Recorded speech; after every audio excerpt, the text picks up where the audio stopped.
नमस्कार, मैं जूली तिवारी हर समय आपके साथ न्यूज में आप सभी का स्वागत है। तो चलिए नजर डालते हैं आज के कुछ मुख्य समाचारों पर। महेश तपासे का रवि राणा पर तीखा वार। राणा की राजनीति सिर्फ दिखावा, जनता के लिए कुछ नहीं।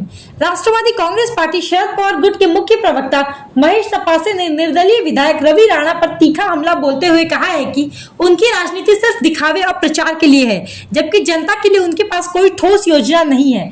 तपासे ने रवि राणा को आड़े हाथों लेते हुए कहा कि राणा केवल अपनी निजी स्वार्थ और प्रचार के लिए काम कर रहे हैं। महेश तपासे ने कहा कि रवि राणा की राजनीति कोई आधार नहीं है, वे केवल लोगों के बीच भ्रम फैलाने और सुर्खियों में बने रहने के लिए काम कर रहे हैं। उनकी कथनी और करनी में बड़ा अंतर है और ये जनता को अब समझ में आ रहा है।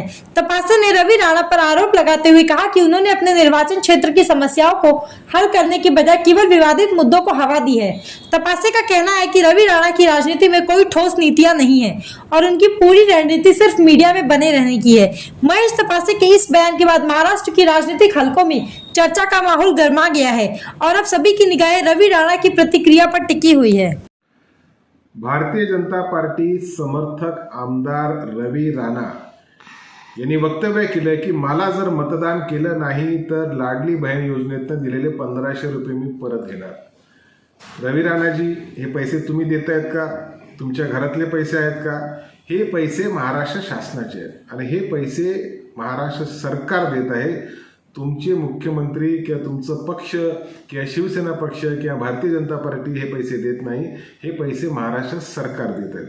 त्याच्यामुळे तुम्हाला निवडून द्या, अन्यथा तुम्ही पैसे परत मागाल, परत घ्याल, अशा पद्धतीचं वक्तव्य पूर्णपणे चुकीचं आहे। मतदारांना भयभीत करणारं हे वक्तव्य आहे। मतदारांना चुकीच्या पद्धतीने राजकारणाच्या दृष्टिकोनातून मतदान मागण्यासाठी हे केलेलं वक्तव्य आहे। म्हणजे पैसे द्या, घ्या आणि मतदान करा, पैसे म्हणजे मतदान नाही केलं तर पैसे परत घेऊ, अशा पद्धतीचं वक्तव्य मला वाटतं ह्याची दखल निवडणूक आयोगाने घेण्याची आवश्यकता है। तो आज के लिए बस इतना ही। कल फिर मिलेंगे इसी समय इसी चैनल पर। तब तक के लिए मुझे दीजिए इजाजत। धन्यवाद।